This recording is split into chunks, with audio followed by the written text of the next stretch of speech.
Today's gonna be another fun day in the shop. Last weekend I ended up putting a stage 4 ATS trans in this Dodge Cummins that I have, third gen truck. And the transmission's awesome. I've been running a Bully Dog tuner on it and it's fun. It shifts great if you don't have a built trans in your automatic third gen. Spend the money and get one. But that being said, got me kind of thinking, man, this transmission and billet flex plate that I just put in, it's rated for like 700 wheel horse, and the Bully Dog tuner, I believe it in extreme setting adds like 120. It runs good. It's a fun truck. It's 110, 111,000 miles, and I thought, you know, maybe it's time to just put a turbo on it as well. So that got me doing a bunch of reading on. There's just tons of options. I mean, there's so many different manufacturers, everything else. I finally stumbled across a video by Duramax Tuner where they do just scientific breakdown between a stock comparison, just stock charger, a stock modified, they call it, a different actuator, whatever setup they did to it, and then their new Stealth STRs. So that kind of caught my attention. Larger charger size, compressor housings, all that kind of stuff, you can go down a rabbit hole. Yes, you're getting more volume, but there's always a trade-off. You're gonna get slower spooling times when you start changing different sizes of everything. That's a whole different discussion. But I'm gonna put a link in on the video that I watched, and I can't believe that thing doesn't have 5 million hits already, because it is so well done. Very, very good information, even just if you're looking at the capability of your stock setup. So that video sold me on their STR. I tow, I work, I'm not sled pulling, I'm not drag racing, I don't need compounds, I'm not going for 1,000 horsepower. My realistic goal that I started out with would be around like 500 wheel horse. That was kind of what I thought. It'll be a really good, safe spot for the transmission. It's enough power to do whatever I want and still have fun, do a little burnout here and there or whatever. But it's primarily still, like I say, a work truck, and it should be just a really good combo. You don't have to worry about head studs and, you know, all the supporting mods that go with big power. 700, 800 horse, you're getting into bigger injectors, and now it's very expensive. You start chasing your tail, and I've been down that road before. I'm not doing it with this truck. So I'm gonna go ahead and start yanking this stock charger off. When I was putting this whole kind of package together, one thing to remember is the stock software calibration on these things hold the boost pressure for the 04.5 and up. So even with this new turbo, even though it is fine at running 40 PSI, the computer will not allow it to do that. And if it does see an overboost, it's gonna throw a check engine light and cause a problem. That's just the way the software works. The box tuners, for the most part, I'm not aware of any of them that can actually change boost pressure. They just build off the stock calibration, the stock file itself, by adding fuel, that kind of stuff.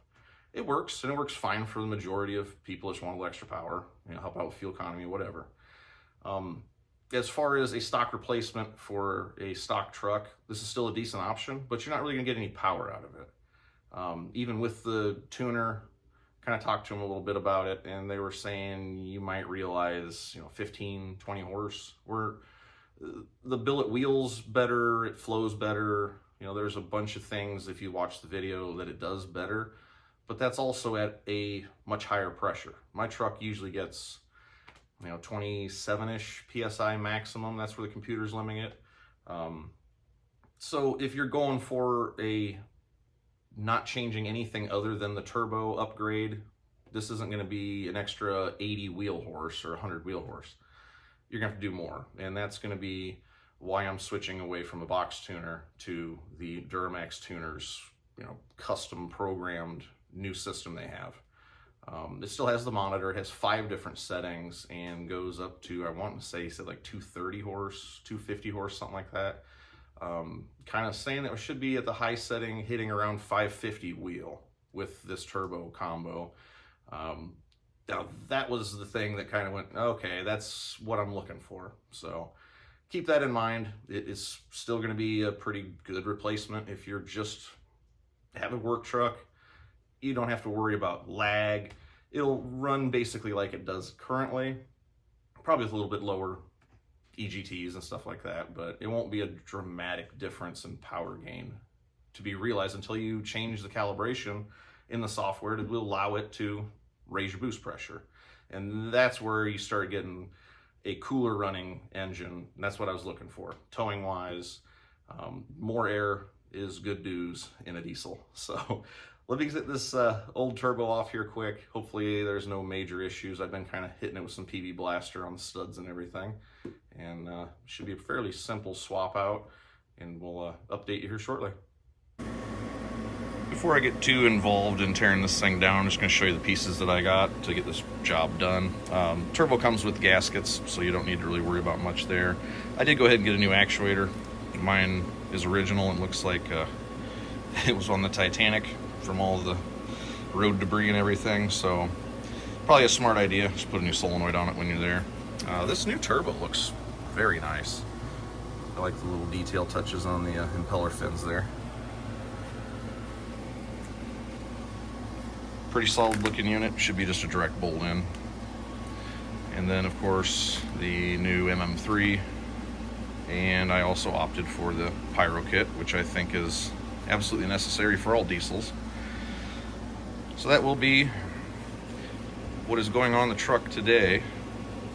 All right, so first tech tip, the Bully Dog monitor is obviously much smaller, but they only have a suction cup mount for these new tuners. They don't have a pillar.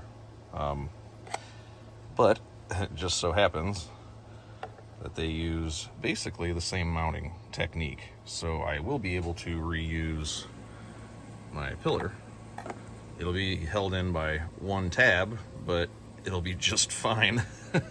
So that makes me very happy. I have to get the cable ran through it somehow. Probably just tuck it up underneath the dash or something. But my front windshield's got a little film on it, if you know what I mean, and I was kind of worried about putting the suction cup to it because it will kind of change the color.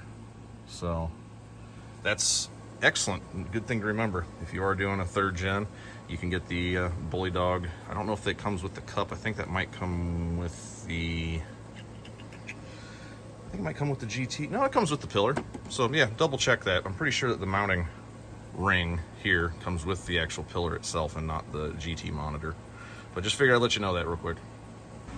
So removing the turbo is pretty straightforward. The one nut that I've been fighting with and finally conquered is the rear stud. Can't get a swivel to it because the actuator arm is in the way. I just used a long extension and a 15mm socket on this front one. That's the rear back there. I've been prying, using a pry bar on this thing. It's just so awkward and weird, you can't really get to it. But just for a heads up, this is the new way that I'm using wrenches from now on. Get yourself one of these flat adapters for your air hammer. And you can get your just box ending on that bad boy. Just hit it a couple times with the air hammer and it broke it right loose. So put that in your trick book from now on. That's how you get that rear pain in the butt stud broken loose on these things. Just wrapped up putting the turbo in. Went pretty straightforward. Not too bad of an operation there. Probably the worst part was actually the oil feed line. It was frozen and I ended up taking the oil line off the connection over here, taking it out with the charger cartridge, getting it on the bench, bending this up so I could actually unscrew the fitting, and then putting the fitting that goes in the turbo in the vise, and a 1/2-inch breaker bar, getting it loose and getting the line free. But pretty straightforward install, like I say. I did end up using these little syringes to pre-oil it. I got probably, I don't know, 7 milliliters or so. You can pick these up off Amazon for $1 or $2. Duramax Tuner, if you ever see this, might be a good thing to add to the kit. So it's kind of one of those deals, make sure the guys are doing this. But I'm gonna fire this bad boy up. Got the new tuner installed and everything, which actually worked out pretty amazingly sweet. There aren't any displays, like I mentioned earlier, pillar mounts for these things, and the Bully Dog mount works perfect. So I'll get her started up here in a second, see if we can't figure out if this thing's gonna sound a little different out the tailpipe.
All right, so now that everything's done and I've had a little time to get a few test drives in, I don't know if there's a way to compare it. They're just completely different trucks now. The new Duramax Tuner, the tuning is awesome. It's really good. I've only played with it on the maximum setting, the race setting, which is around 230 horse, if I remember right. It runs great. Just lots of power is exactly what I was looking for. It's clean. It doesn't smoke. It doesn't get hot. Well done. They know what they're doing. I recommend them. There's no comparison. Before I started going down the road of the turbo replacement, which kind of got me started on turbo research, with the stock charger and the bully dog, the truck would get warm. I'm pulling this 17.5-foot Bayliner. It's not heavy. I always ran on tow tune. I don't know exactly what that is. I think 60 horse, something like that, from the bully dog. And what I'd find is if I had to stop and start a couple times, get acceleration up to 55 mile an hour, pull a grade, I go through a little town, so you drop down to 35 for a while and accelerate kind of up a hill out of town. It just always climbed coolant temp pretty rapidly. First thing I did was I've never replaced a thermostat. Thermostats are 195, I believe, stock. So I did find a 180 degree stat. Thought it's not gonna hurt anything. I kept bumping 205 when I was pulling this thing. In 205 with the bully dog, it actually will see that it's getting warmer and put you back to stock. It'll it beeps and says, stock power activated or something like that, which every time it's when you need the power, you're trying to climb the grade, you're trying to get up to speed into traffic, whatever, beep, and you're back to stock. And it was just horribly frustrating. So I started on the cooling system side, checking that stuff out. I did the thermostat, I did the water wetter, I made sure that the radiator core was clean, wasn't full of dust, that kind of stuff. I started going down the road of the turbos, and I highly recommend you guys check out the link in the description from Duramax Tuner, the testing they did. I think they said it was 2 weeks on the dyno, testing the 3 options, that stock charger, stock modified, different gate setting, whatever, and their STR. All the information you could ever need, and then some. So check that out.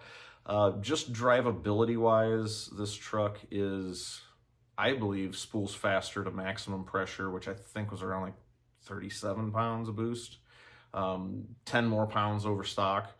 It spools quicker than the performance tuned stock charger at like 27 pounds with this new tuning and the new charger. It's just instant spool, awesome drivability. The thing I did notice, even with leaning on it pretty hard, I really never go full throttle with the truck, but I did just for this video. That previous in-car, in-cam, whatever, I only saw a maximum temperature of like 193.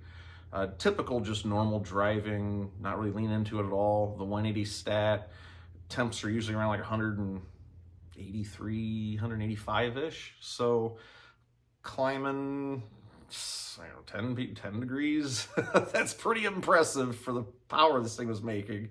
The engine coolant temp was one major concern, which kind of goes hand in hand with the root cause of the heating issue that I've come to realize. With the bully dog, it was very easy to get the EGTs into the 1300, 1400-ish range if you just leaned into it, not even full throttle, just converter locked, roll into it, and it'll just boop, boop, boop, until you let out. Going full throttle through the gears with the 230 horse tune, I think the maximum I saw was 1300, something like that. I'll show the picture of the gauge. It records the maximum. It was very surprising, honestly. I figured you know, it's going to get hot. And that's what it's for. It's a race tune, you know, but the combination of, I think, the higher boost pressure, which obviously helps, and the just clean exhaust, that's just they nailed it. That's what you're supposed to do from efficient diesel tuning. Smoky tunes, oh, they're cool, you roll cool. I don't think it's cool. I think it's dumb. All you're doing is wasting fuel and making temperatures. That's not cool. These guys, it's spot on. I'm super, super happy I went down this road. So if you're considering a charger or a good upgrade, transmission, step one. Step two, get those other two pieces, get that MM3, get a hold of that STR turbo, and the Duramax Tuner will get just pretty squared away. I'm very happy with the truck, and I plan on having that thing until it rusts out. Then I'll fix the rust, then probably beat it in the ground again. So hope this kind of helps give you a little bit more information on this charger. I didn't see anybody really do anything on the STR itself. The couple stealth reviews on the 62 and 64s. There's really, unless you're wanting to go big power, over 600 horse, STR for the win, guys. Fantastic charger, great company to work with. Hope you enjoyed the video, and thanks for watching.